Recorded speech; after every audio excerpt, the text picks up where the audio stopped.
green. I had zero professional goals.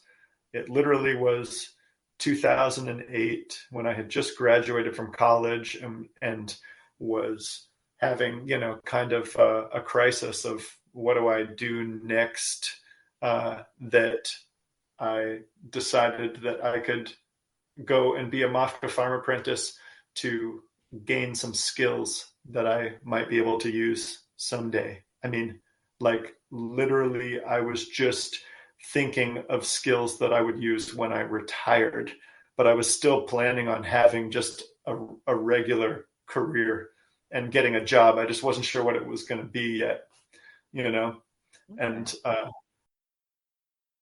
This episode of Grounded in Maine is sponsored by ESG Review. ESG Review magazine is published quarterly in February, May, August, and November, and is available for free in print and digital formats. ESG Review is devoted to environmental, social, and governance strategies, technologies, and investments. ESGreview.net is updated every Wednesday with 8 new stories and is home to feature articles, news items, and more. Visit esgreview.net to stay informed and help us spark the collaboration and awareness needed to develop sustainable economies and communities around the world.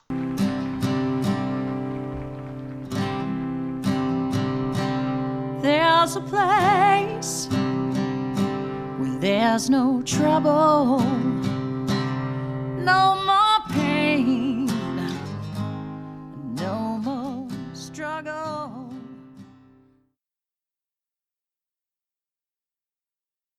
Grounded in Maine podcast is an open conversation about how we show up for the world.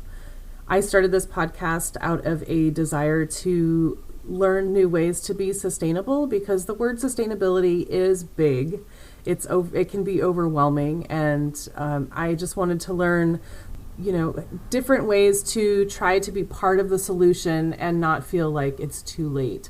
So I am talking to people who are doing different things and learning so much. I hope that you are too. Okay, so welcome back to the Ben Whatley part 2 episode. And we are talking about sustainable farming. And my name is Amy Fagan, of course. Unless you're brand new. So sorry about that.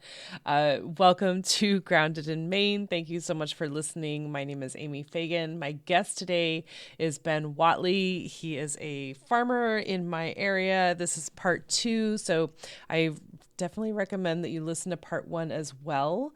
I don't know that you necessarily need to listen to it in a specific order, but I definitely think that there's value in both halves.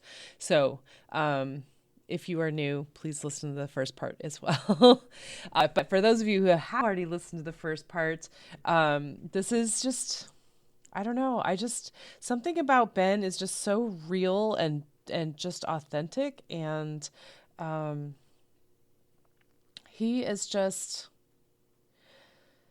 he's just given it all he's got, and I just want to support that so much because we need the farmers. We need to support the farmers. We need them to feed us, and so we need to support them so that they can do that.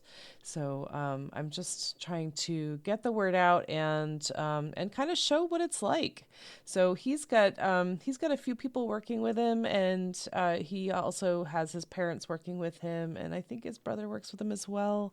But and soon he'll have kids working with him, which is great. His kids. But they do a really fun variety of stuff, and the bulk greens are like the coolest thing. And they say, bring your own bag, which is so awesome, and you can fill it however much you want, and just pay by the pound.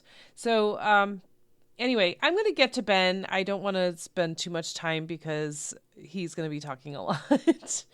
But I hope that you're enjoying this, and I hope that you enjoy the second half as well. If you love this podcast, please feel free to share it with somebody that you think would enjoy it. Also, feel free to rate and review it wherever you're listening. It helps to get it in front of other, maybe some new ears or eyes. And yeah, I thank you so much for listening. And I hope that you enjoy this. And here is Ben for part 2. We also have to start flowers, right? Like for all these things, like we have to in our plans. As soon as we start at the greenhouse, we're starting alyssum, borage, gem marigolds, just like nasturtiums. We're just trying to, and the alyssum is especially good for the really small insects, like these predatory wasps and things. Like to hang out on them. But so you gotta have to do things like that too to make the artificial environment more friendly to insects. Okay, but so now in February is when you start getting these bugs, insects. Yeah. And is it not? It's not too cold. Well, I would say it's really end of February when we're starting up we'll start them in our heated greenhouse, which is like our our nursery space. Okay. And so, yeah, within essentially it's not, getting below 50 degrees in there. I mean, there's more daylight at least, so it warms up during the day. Yeah.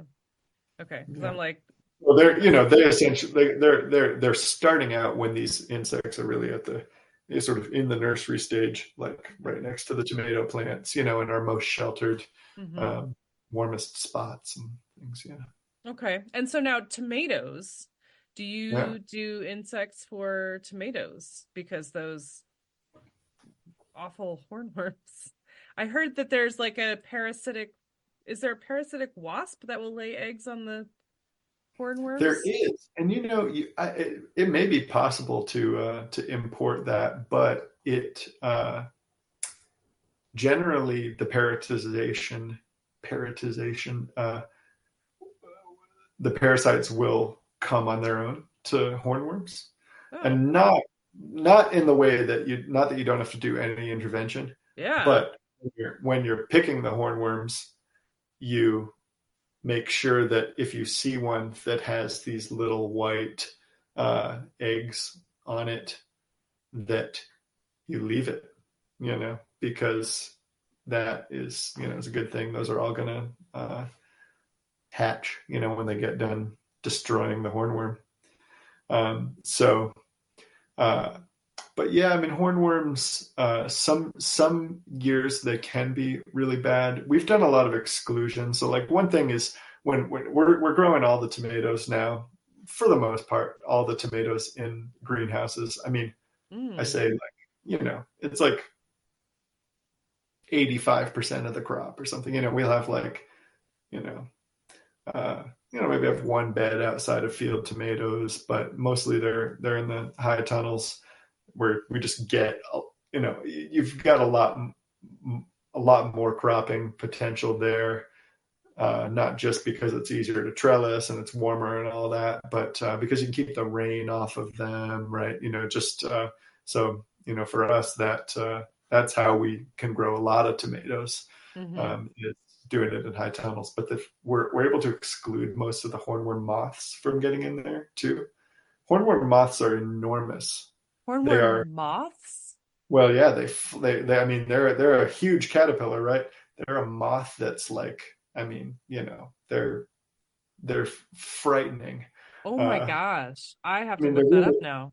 Yeah, you gotta look. I think it's called like a hawk moth or something, but I forget the exact 5-spotted hawk moth or something maybe. But I mean, the first time I saw one was when we were just hanging out, like having lunch near a greenhouse, and it just landed on the table. I was like, oh, wow, that's the biggest moth I've ever seen.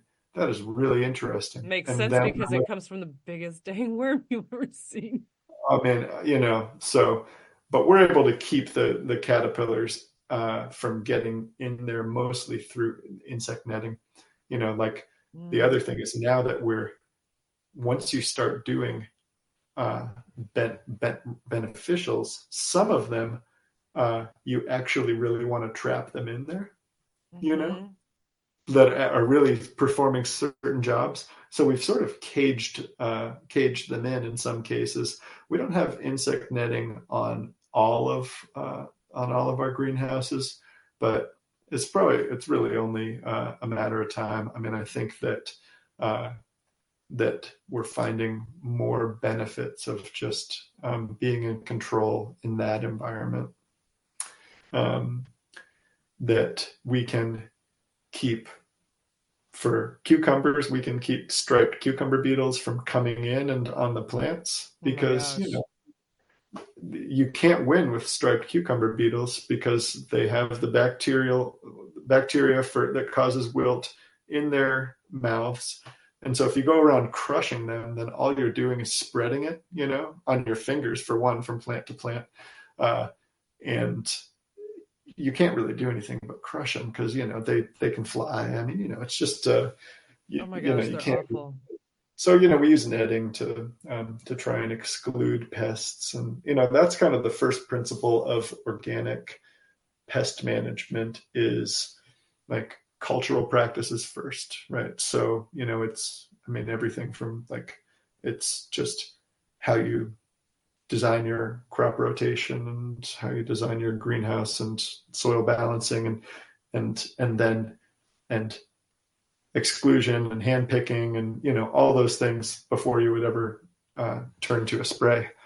Um, you've done those other things first.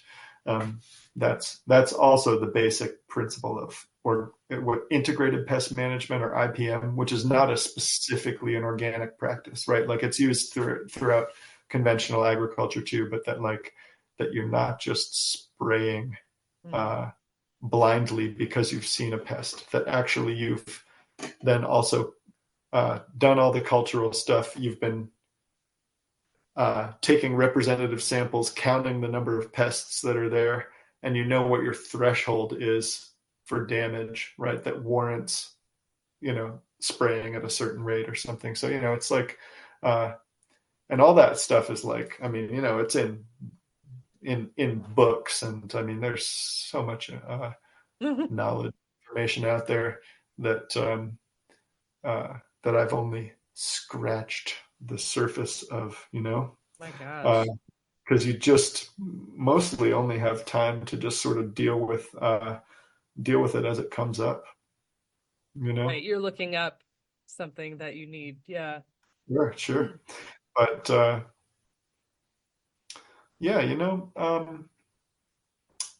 I think I said, the lace wings are probably a good like general strategy if somebody wanted to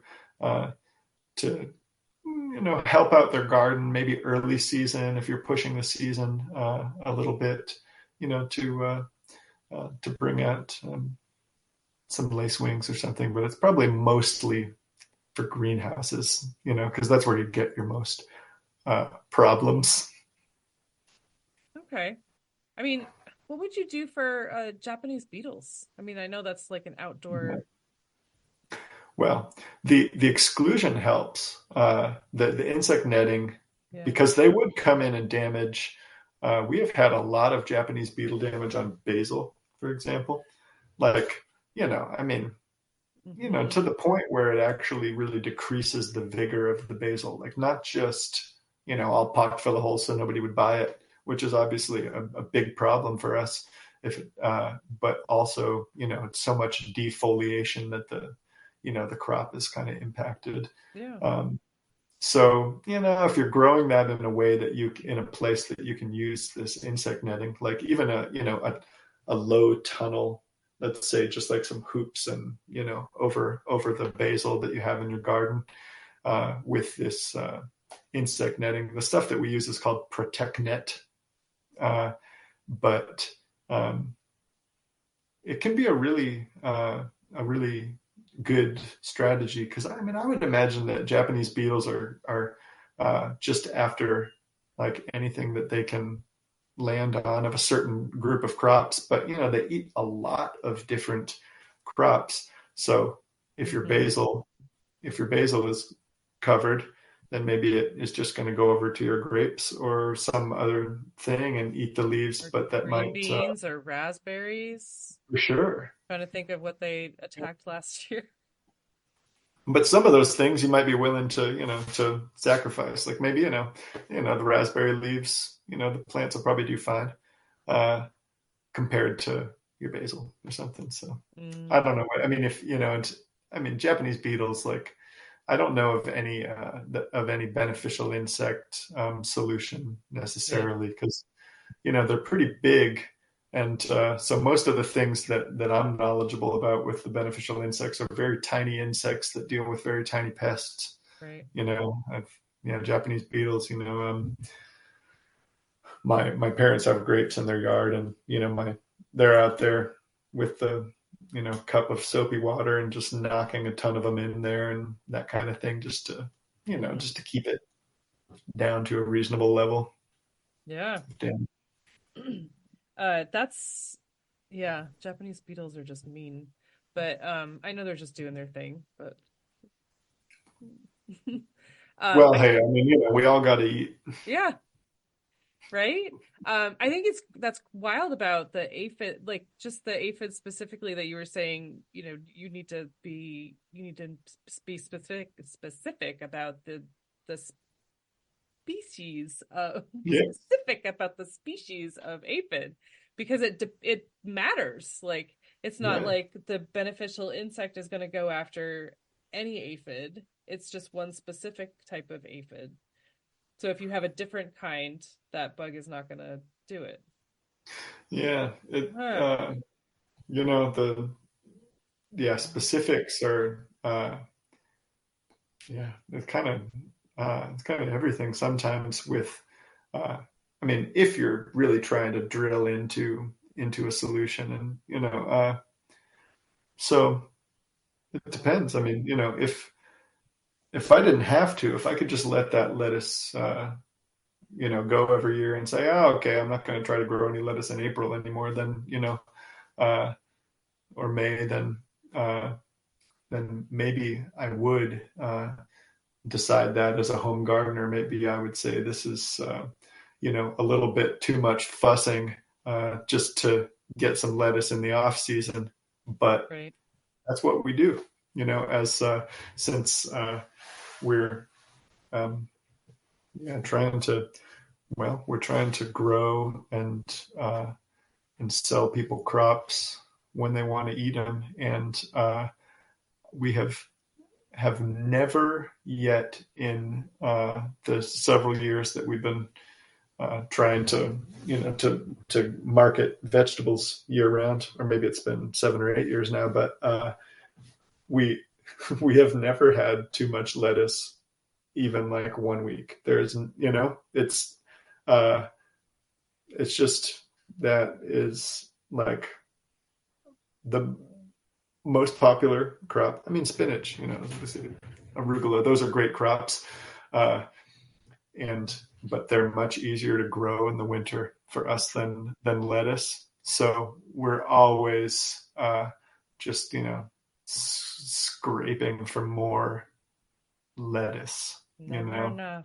Wow. I and I would love to eat lettuce every week of the winter too. It's good. It's just, and it's easy to eat. I mean, I could eat lettuce every day, but it would be really hard to grow it every month of the year. So that's why, like, okay, if we can't grow it in January because of the weather, then we got to grow it in March and April, and we're not going to let aphids stand in the way of that.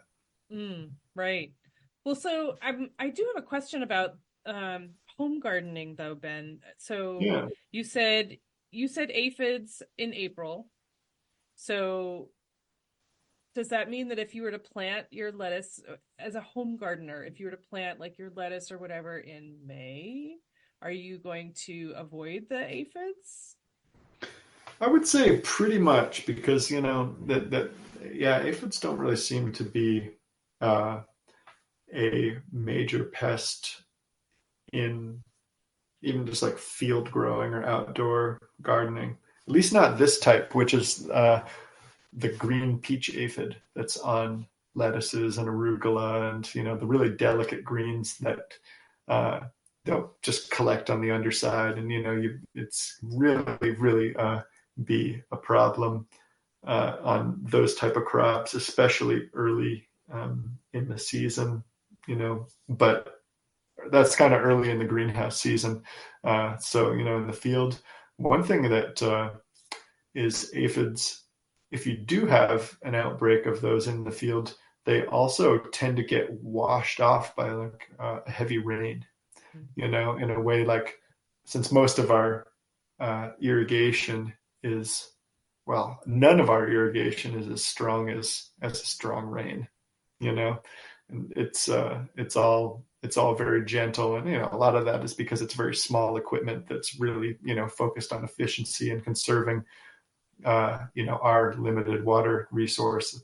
So we can't really make it rain, even if we wanted to, but definitely not enough to wash aphids off. So I don't think it's really a thing that people have to worry about too much, except for people who grow brassicas in the fall are probably familiar with, or have probably seen the cabbage aphid before, which is gray kind of bodied, and they're easier to see, and kind of grosser. I mean, they're on like Brussels sprouts. I feel like they're especially a problem because there's just a lot of little like nooks and crannies around the Brussels sprout where it attaches to the stem. They're all over that.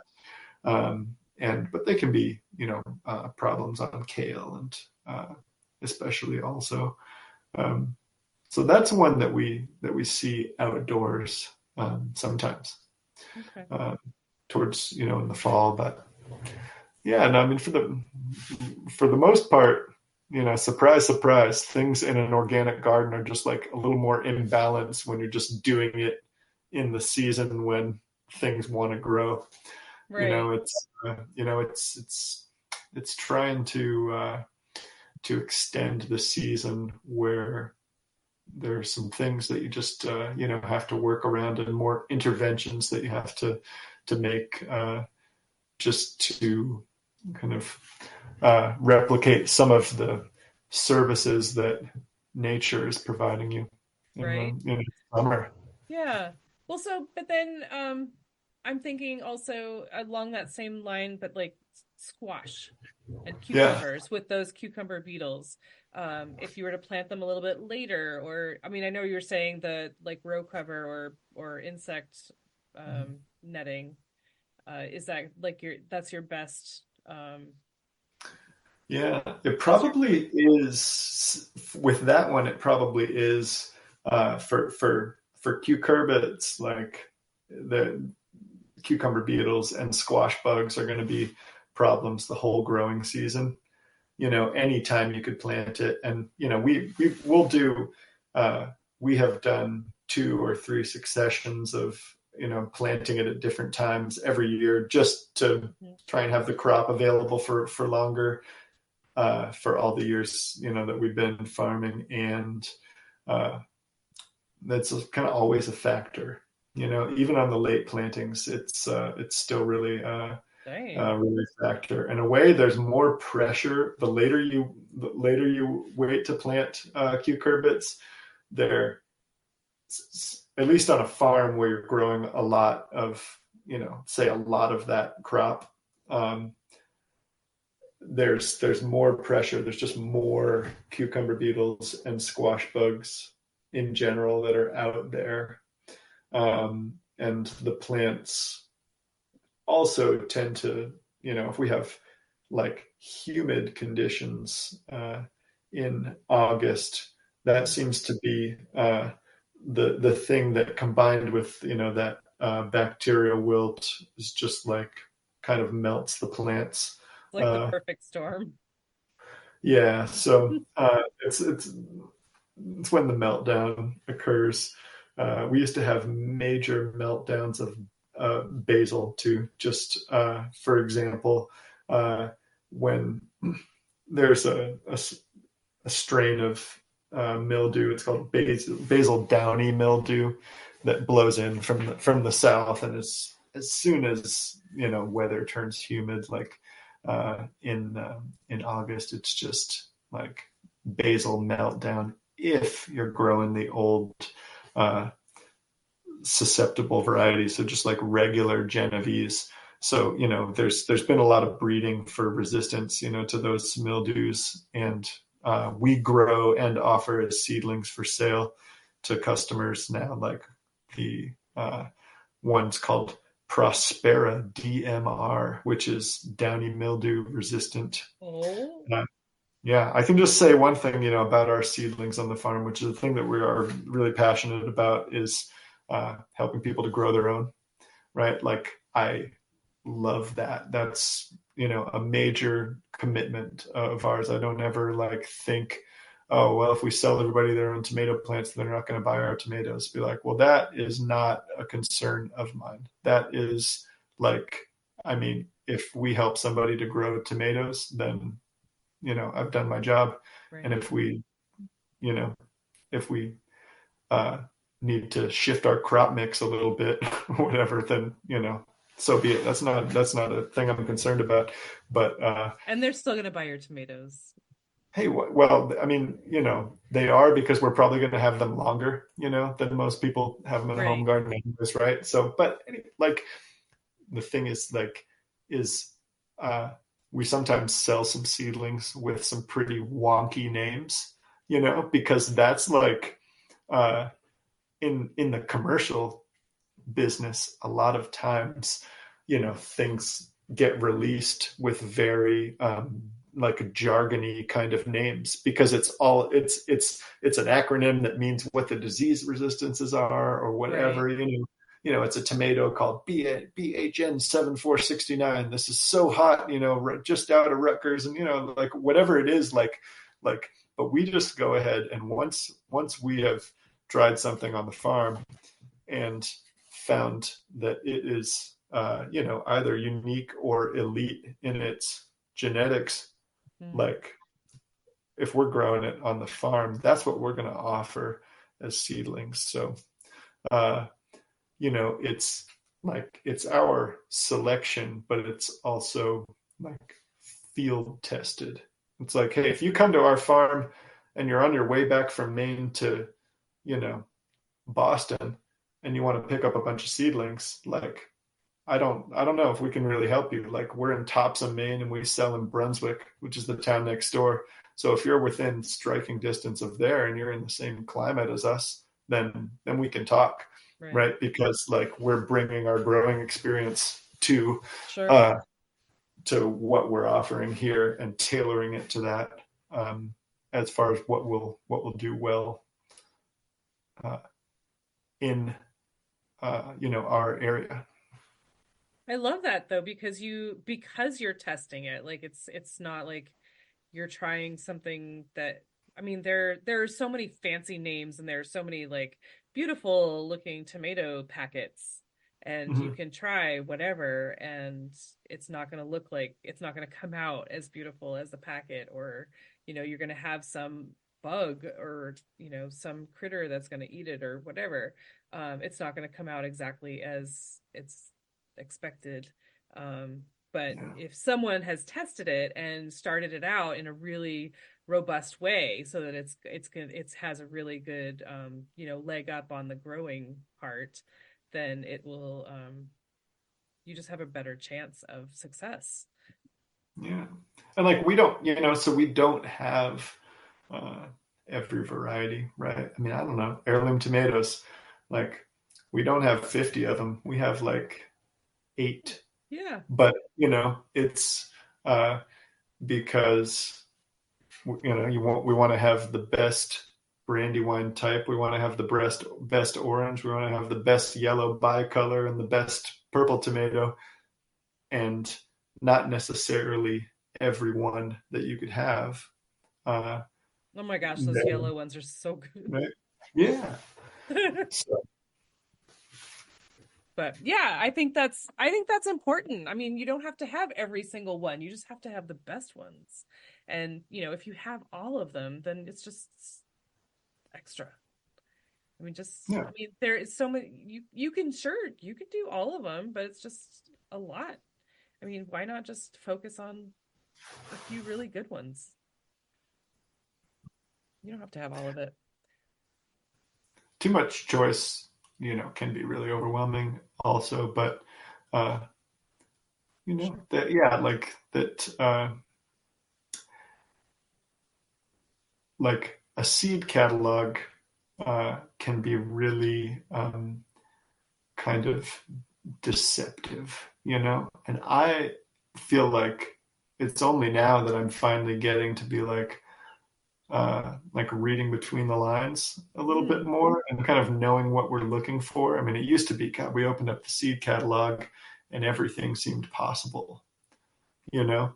So that's kind of like where we have just our selections be like, hey, there is a whole world out there. There are hundreds of named tomato varieties, but I'm telling you, like, these are the ones that we grow every year on our farm. So, Hmm.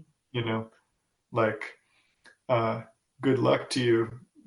It could be a lot of fun to also to try everything under the sun. It could get really expensive also. And it So, could fail. this is, and you could fail, but it's like, hey, this is just, yeah, it's tried and tested. And what I have a whole category. I forget what the word is now that I use it. It's like I use it in my spreadsheet all the time. I think it's just proven. And like, I mean, there's proven winners or, whatever, like, but like, I just, take the word proven to be like, no, that we're going to grow mostly proven stuff and we're going to experiment with, 10% or something. Yeah. Those tiny little cucumber melons. What are they called? Cucamelons Cucamelons. The cucumber melons. or, oh, wait, What was the fancy Mexican name? sour gherkin, Yeah, yeah. is another name for it. So yeah. I mean, yeah, you definitely, play a little bit. And we always like want to satisfy that bug, which, is probably present in every gardener, right? Is that it's just the curiosity Sure. and to play with a little bit. But I think uh, that a lot of people really rely on their gardens and they pay good money for their plants and invest in. It's like, yeah, if you've got a a few square feet of your garden being taken up by something that doesn't justify the space, then you haven't really got anything there, except for uh, like uh, kind of a waste of space. If there's something that is, say inappropriate to the climate, or won't mature, in our climate, you have to have the right watermelon. Like, we sell these mini watermelons because we've grown them and we know that they will mature. So like now it's probably more true now. We have a longer growing season, more frost-free days, long falls. Like, you know, uh, it is possible to grow a bigger watermelon now. Uh, and I've seen it done. Fairwinds is growing some Huge. huge, southern style, jumbo watermelons now. So it's like, it can be done, but we still think that the the best chance for success, that is, uh, for example, that somebody would just choose that mini watermelon and take it home and actually get something that they could eat. Well, you can savor it. Like, I mean, we're just two people in this house. Like the huge Yeah. watermelon, you can't fit it in the fridge, Oh, because sure. Yeah. you have to have a huge party to Yeah. take care of Yeah. that all at once. And I can do it. I can take it on, but I will not feel well. Um, Well, and my, he will not. 2-year-old, I mean, this like last summer, I would get Ah, uh, huge watermelon from Fairwinds. And, I mean, even she can only eat so much. You know, we're still putting half of it in the fridge. Yeah. yeah. Um, yeah, and then you just have to, I don't know. I love watermelon. It's one of my favorites. But Yeah. I think there's like there's such a thing as too much. Like overdoing it with the, you have the huge one if there's not a lot of people, like if you have to take it all on yourself, you can overdo it. Oh yeah, Uh, yeah, sure. but I think, and I did want to touch on your on on your seedlings, because I'm a big shopper of your seedlings. And I love that you've done the little baby ones, like the little singles that you're like, these are just like spares. So, they're what, $1, like a little plug, Yeah. little extras Yeah. that just like fell apart or whatever. You're like, how about it? Yeah, those uh, were, different because, we started using these paper pots on the farm for a bunch of things. And that actually makes it easy. So, like, we have a tray with 128 of these paper pots in them. So if we go out and, we've got kind of I don't know, about a 20% factor always for, I don't know, kind of a safety factor in, because you want to make sure that you go out into the field with enough plants to fill the whole bed, and so, we're growing extra. And it used to be when we would just have one of these plastic trays with cells in it, that's not a very easy plant to sell or give away. Um, and but with these paper pots, then you actually have a thing that you can break them off. And so we mostly donate those to community gardens and places like that, but we put them out at the greenhouse also, just to say, hey, this is like a farmer special. And so you don't have to buy a 4-pack. You can just buy one. Yeah. Or, hey, buy 7 or whatever, the exact number that you want. Yeah. Yeah. But so to have, I love the idea of having someone who, I mean, you can go to like Skillins or Esterbrook's or wherever. I mean, it's too overwhelming for me to go to those places Mm. because I don't know. It just is. But so, I go to Whatley's, and you have what is seasonal, like what's gonna be growing now, and or what can be grown, and you have the herbs, and you've got the flowers, and you've got the vegetables. Like, I don't know. It's just like what is um native, like things that are going to grow and be successful, and they're started out by someone who knows what they're doing, and they're grown with care, and there's no like pesticides and chemicals and all the stuff that is going to compromise. Well, yeah, I mean, like, we grow what we know for varieties and crops, and all that is one thing, but also we use the growing practices that make our crops successful in organic growing conditions, which we think will be successful for most people. I think most people who are buying our seedlings are growing basically organic, even if not strictly. That because a basic organic gardening regimen is pretty traditional. So a lot of traditional backyard gardening practices are, at least it's the building blocks of organic gardening. So, like, our potting mix that we're using is a living compost-based potting mix, which really is very different from what it's actually called is soilless media, and it's sterile in the commercial trade. And it's that way specifically because it kind of has to be sterile, not to move pathogens around. And soil pathogens when it's being grown in a greenhouse down in, I don't know, like South Carolina and shipped up to the big box stores in Maine and, all that. Uh, Well, and and bagged up. Like if it's in a hot place and it's in a bag, it's gonna be all, ugh. But it yeah, has to so be like dried up and I don't know. Just yeah, so it's, but it's a whole different thing than like,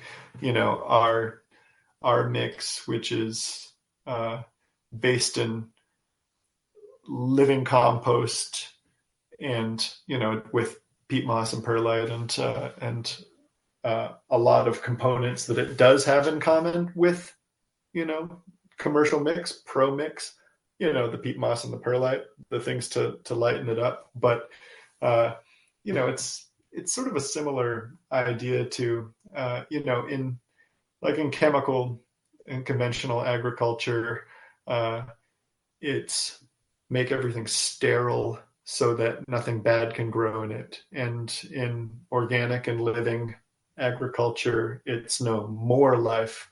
So, right, like, and it's adding beneficials. And in the case of like fungi, it's, well, no, let's have good fungi that outcompete and, and eat pathogens. It doesn't mean that sometimes you don't just have disease that wipes you out, because you do. And that's all the challenge of it. But like, I mean, we take this mix that we really like and that we buy, tons of for starting our plants, and we also inoculate it with mycorrhizal fungi, which are essentially like fungi that form associations with plant roots. And it's been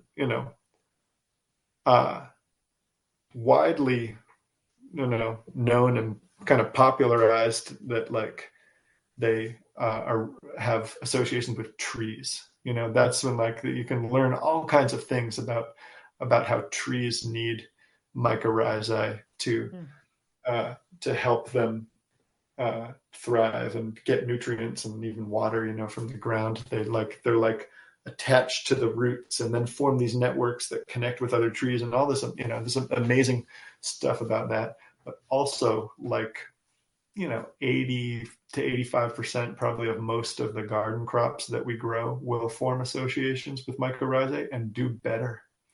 There are some like brassicas just don't form associations with them. So that's the one thing that doesn't benefit, necessarily. But depending on your taste, you might grow a whole lot of those in your garden, or maybe not, too many. But probably most people grow no more than 20%. So like, it's a thing that we send all of our plants out with also, so that they can hit the ground running. You transplant it, and those fungi are present. So if it's the the right species of plant, that's going to as those roots grow, you're also going to have those beneficial fungi in your garden. And that was the thing that that we experimented with on the farm first. Did some just really simple side-by-side grow outs in the greenhouse. And like, okay, this is our mix. This is our mix that we like. This is our mix that we like plus this inoculant. And these are some other mixes, like we went ahead and tried some. I mean, I won't like name any brands, right? But very common brands that you can buy at garden centers. Right. And we saw pretty mediocre results, compared to the material that the Living Acres potting mix that we use and that we sell in our seedlings. So it's just like, quality is really important. And we feel like that's the thing that we can offer that's different is, it's like this besides the specific offerings, be like, okay, we know what we do well, and then there are a whole lot of things that we don't do. But just to like the quality and the amount of life that you can pack into a pot, A little pot. Yeah. right? I think that's awesome, just to give everything the best shot. You're just giving every little seedling its best option, for success. I think that's so cool. It makes a big difference. Like some plants like will never recover from stress early in life, like from getting root bound, from being in too small of a pot, from running out of nutrition. No, in other cases, like you can have a plant that looks pretty crappy, and if you know a few tricks, then you can get it to grow really well also. So you don't, like have to have every seedling looking just really vigorous and like it never missed a beat, when it got transplanted in your garden. But with some of them, that's really important. Yeah. Well, I mean, that's why I go to Whatley Farm, because I want my plants to have the best shot, and because it means a lot to me to know that the person that has started these plants really cares. Right? Like you're all about it. You are the plant man. And if I'm gonna buy starters, I'm gonna go from someone who knows what they're talking about and who really wants success for that plant. And say we have a greenhouse manager who's been with us for a few years, Anna Marco too, and who will be at market sometimes, but is also mostly in the greenhouse babying those plants. And she has grown our program a lot and is really passionate about giving people high quality plants, but also that are like highly inspiring.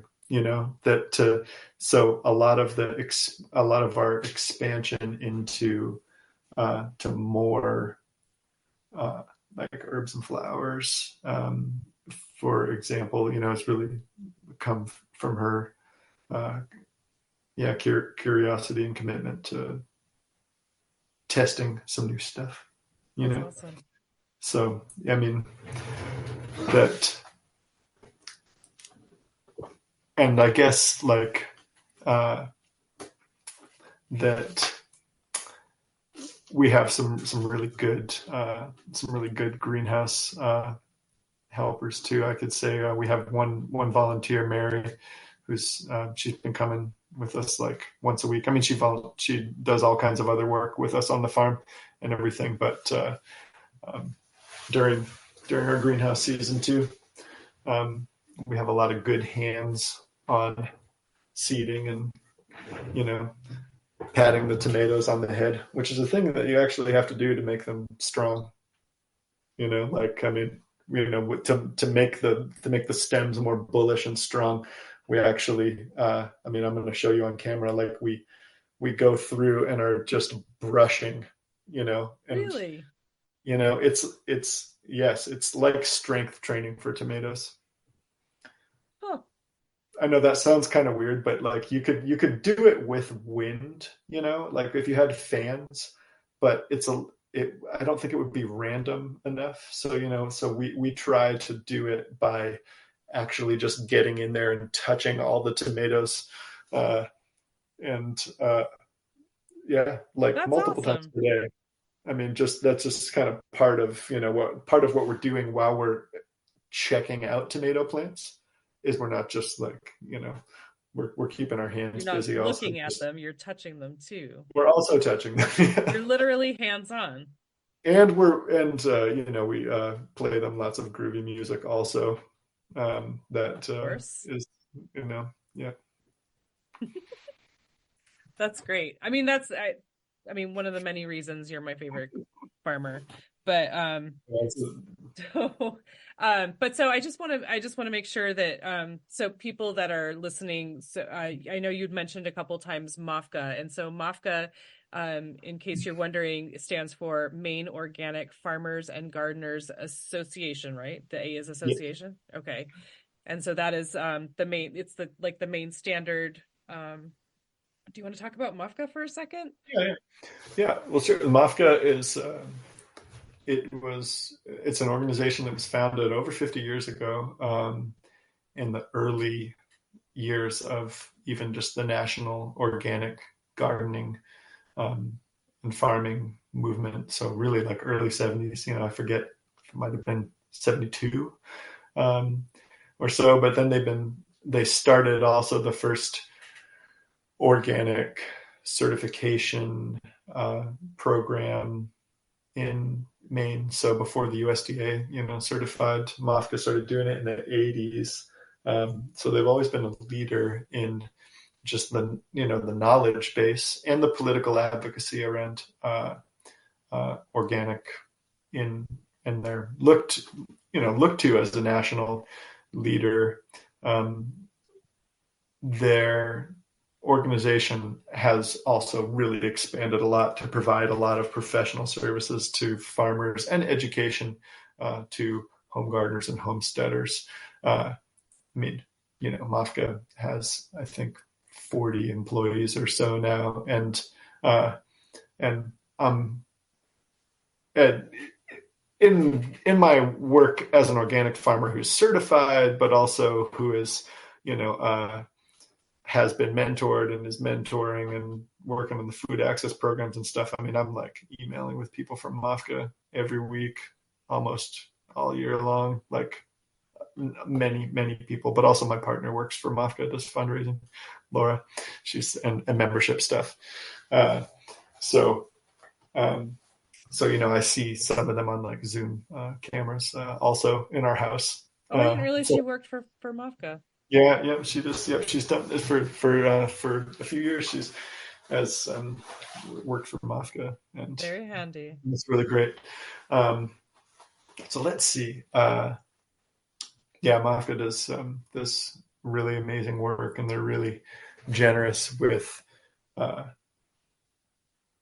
sharing their resources, and not just knowledge, but their staff time. I mean, they're working on PFAS, they're working on food insecurity stuff, they're working on all kinds of good things all the time, really tirelessly. So I mean, just this next week, or well, let's see, last night I had a webinar that MAFCA sponsored, and next Monday there's a hearing at the State House I'm going to Zoom into that and provide some testimony about securing funding for Maine Harvest Bucks, which is the nutrition incentive program that MAFCA helps to administer, and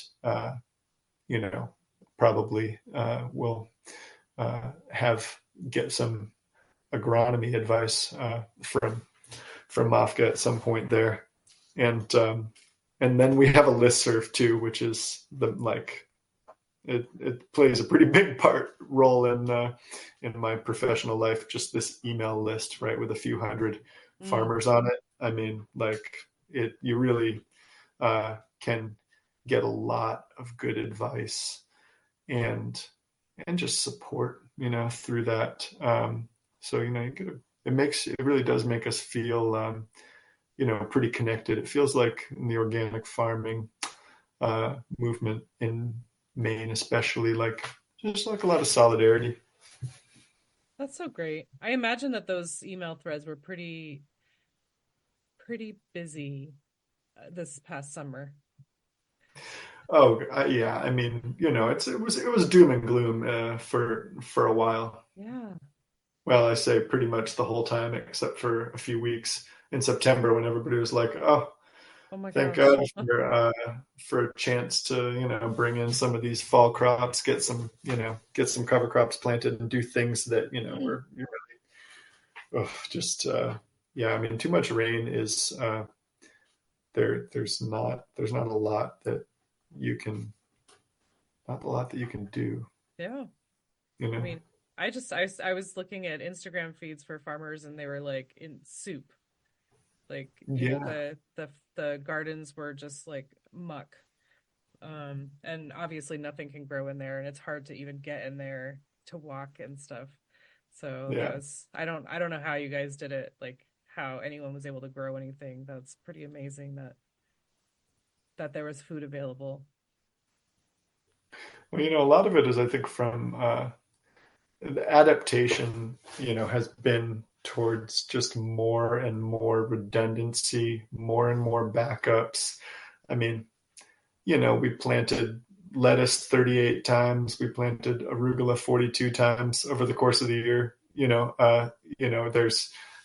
had 5 plantings of cucumbers and 6 plantings of parsley. I mean, you just like, 3 plantings of kale. I mean, there's just stuff that I never could have imagined starting out when you're coming at it with just like a more of a traditional gardening background of, plant the garden Memorial Day weekend and, And then you just harvest it through the summer.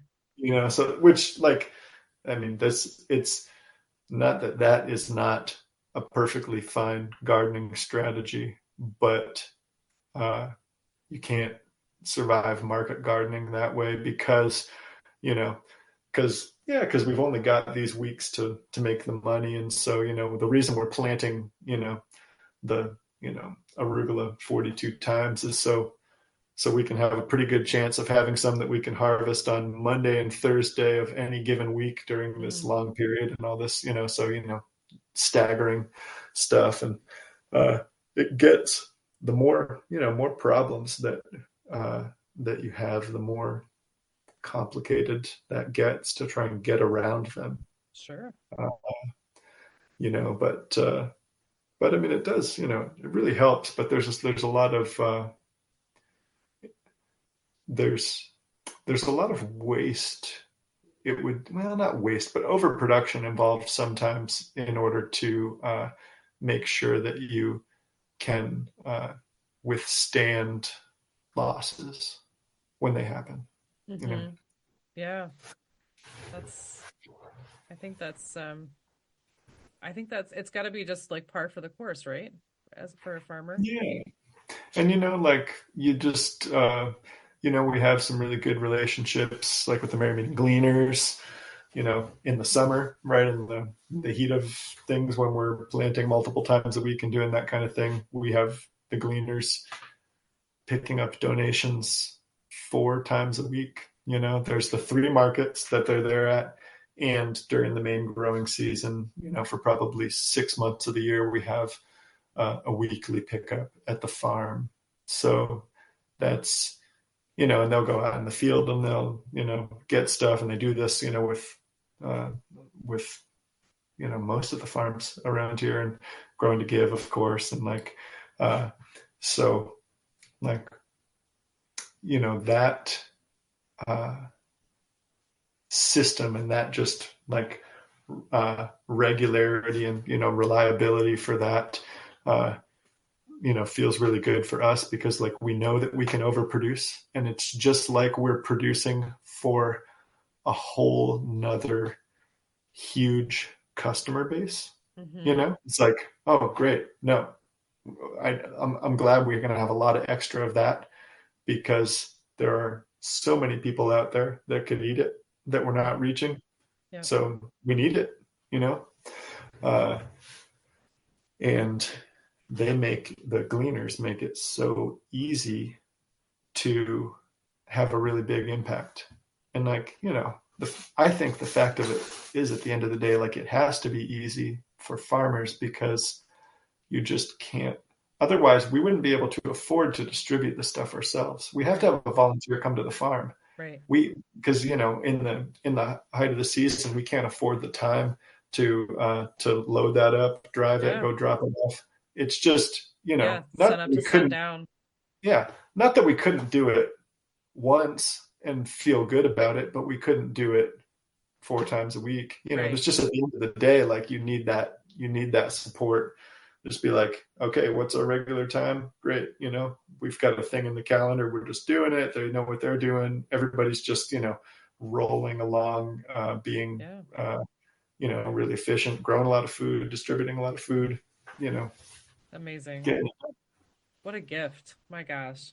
Oh To the no, it's amazing. community. Like yeah, it's They just the show up and you point them in the right direction and they clean it out and well, feed yeah, you. but or if they've been there before, they already know the direction that they're headed in. You just wave, you know. So it's cool, Yeah, that's and awesome. it's something we're really lucky to have For in sure. yeah, in our Yeah. area. Yeah. So I'm gonna wrap this up because my goodness, it's like 10 p.m. I know. I So told you, just talk and talk, right? but yeah, so I mean if anyone can hear if you've noticed Ben sort of yawning, it's I mean one, it's 10 p.m. and also Ben has a baby, like a new baby, which I just found out. So he's got a busy life now and he's starting up the farm stuff. So I'm gonna let him get to bed. But so Ben, when I say the word sustainability, what does that mean to you? Yeah. Well, I will say that after after becoming a parent, it's kind of come to mean a little bit different thing to me than it did after starting a farm business. I think that that it expanded for me uh, beyond like what you would think of as environmental or like ecological once I started into the farming business, because then I thought about how the financial sustainability was really important in order to really have like a lasting impact. It's like, okay, whatever we're doing, we need to figure out how to do it for the long haul and how to afford to keep doing it, and keep making progress every year. Mm, Um, and, and then after becoming a parent and just feeling like just exhaustion level and, real like enthusiasm gap for working your butt off the way we maybe did in the early part of the farm, mhm.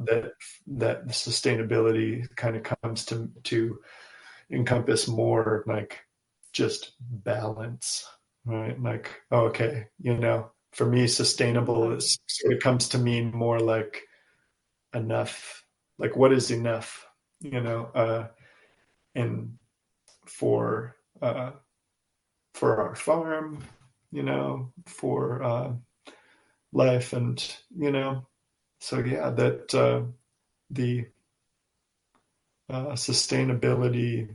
I mean, who knows what it's going to mean to me, 5 years from now, uh, right? When my kids go to school, then maybe I'll get some new capacity freed up, and we'll take the farm to the next level there, and maybe focus in a little bit more on our our farm's impact, positive or negative, on climate change, and or maybe it's more advocacy, uh, and and trying to be part of making big changes in our society and not just growing our food. Yeah.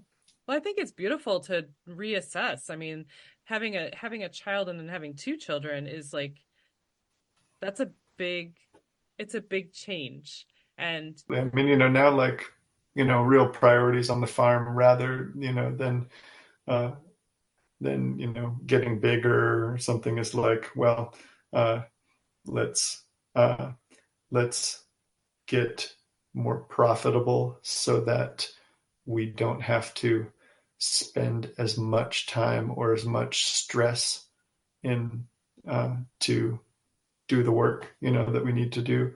Let's make the farm safer and saner, right, and more organized, yeah. and and things that contribute to the quality of life there, and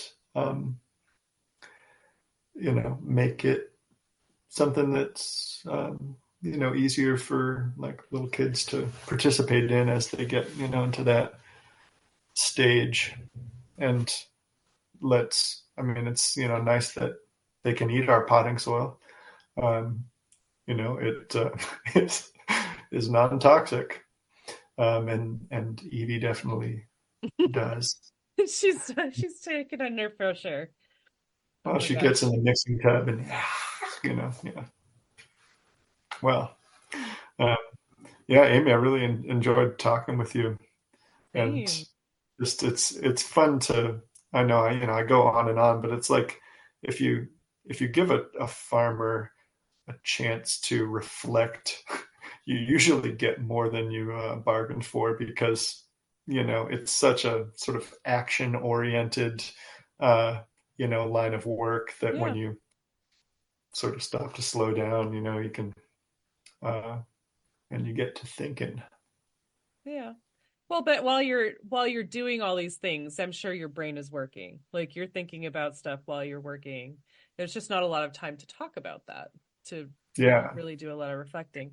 But so I mean, I know you said that you're not doing a lot on the social media, but you do have a social media. So how can Of people course. find Whatley Farm? Yes. Uh, well, Whatley Farm is spelled Whatley, and we're at whatleyfarm.com and on Instagram and Facebook at Whatley Farm, all lowercase. Um, and no, and we do post on there mostly. It's market updates and pictures from the field. And but I share that around amongst our farm area managers. So we have three different staff members and now four who do posts um, there as well. And so you'll, yeah, but people should go on there just to find out where to find us at whatever time of the year you are listening to this podcast, because we do, market about 50 weeks out of the year at farmers markets in Brunswick year round. Mm, So yeah. uh, this time of the year, we're still at Saturday markets, and yeah, I think that's the best way to encounter uh, a local farm who is selling at farmers markets is just go down there and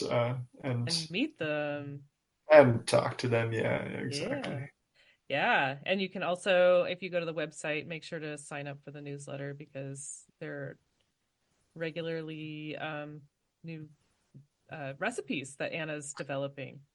I'm going to be sending out a recipe that Anna made. Now she's our greenhouse manager, but she also is a trained pastry chef, and she's really good with food and just taking seasonal vegetables and coming up with really cool stuff. So it's a mash and beet salad Mm, recipe that is going to go out beets. tomorrow.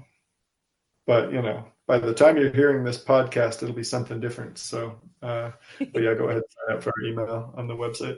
Yeah. Yeah, and I just made the beet and ginger the yeah, beet gingerbread. Yeah. I made that Oh, that one. was so good. That was really good.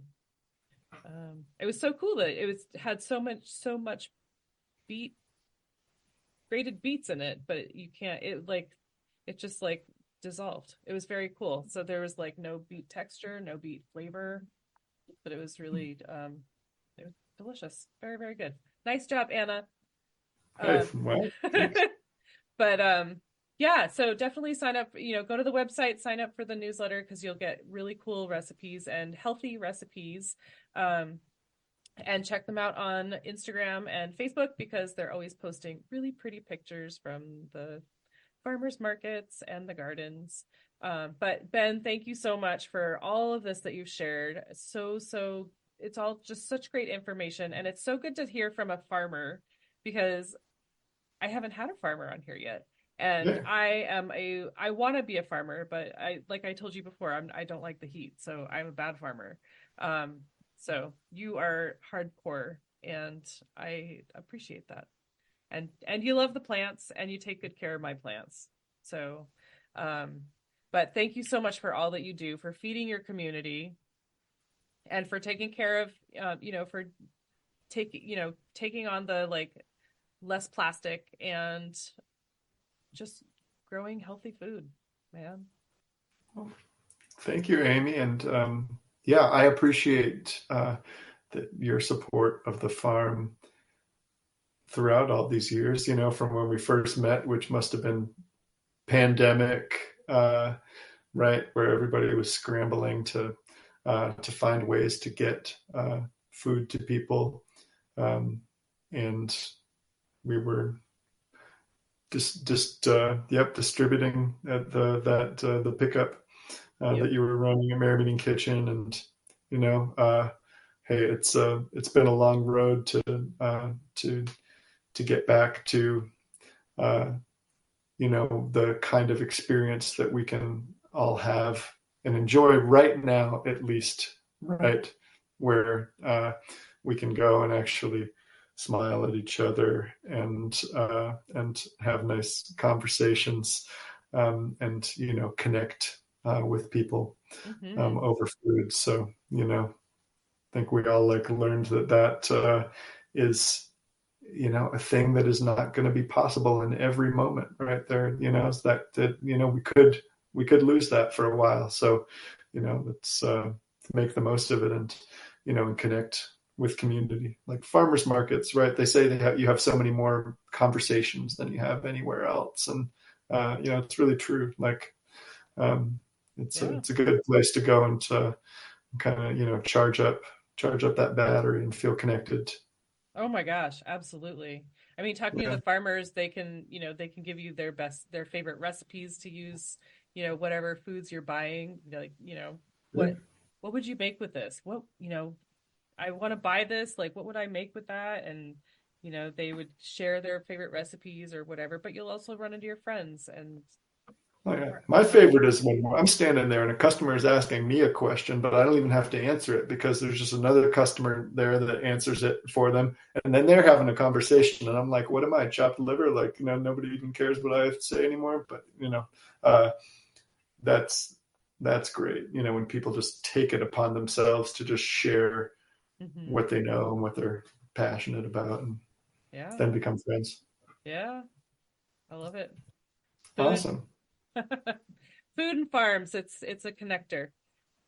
All right, thank you again. Yes, thank you. I just want to take a moment and thank my guest again for speaking with me and sharing such great information. I also need to thank Buzzsprout for hosting this podcast, for Jane Bolduck and her amazing music genius, for Becca Coffron and her beautiful artwork. And I'd like to thank you for listening. Please check out the show notes. I'm going to have links posted in there if you would like to follow this guest and learn more about them. Thank you again. We'll talk to you soon. There'll come a day, my mama told me, when I find love to have and hold me, a heart that's strong and so sincere. Just tell me, how do I get there from here? Oh, tell me, get there from here, 'cause here and now I'm so far down that mercy's bound to find me.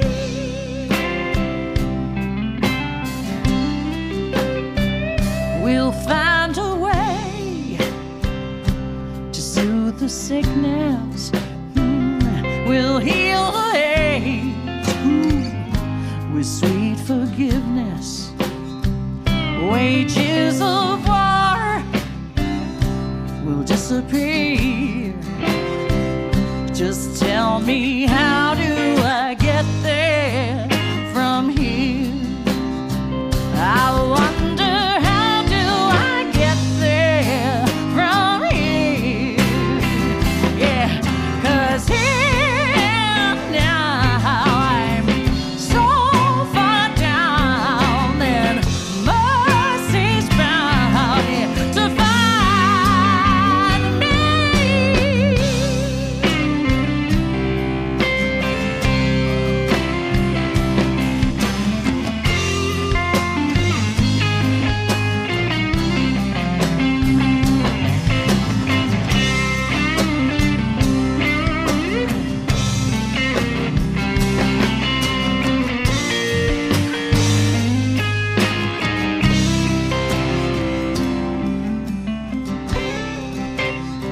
When that state of grace has finally found me, will there be music, ooh, and good friends around me? Yeah, yeah. And I'll just smile through happy tears and wonder,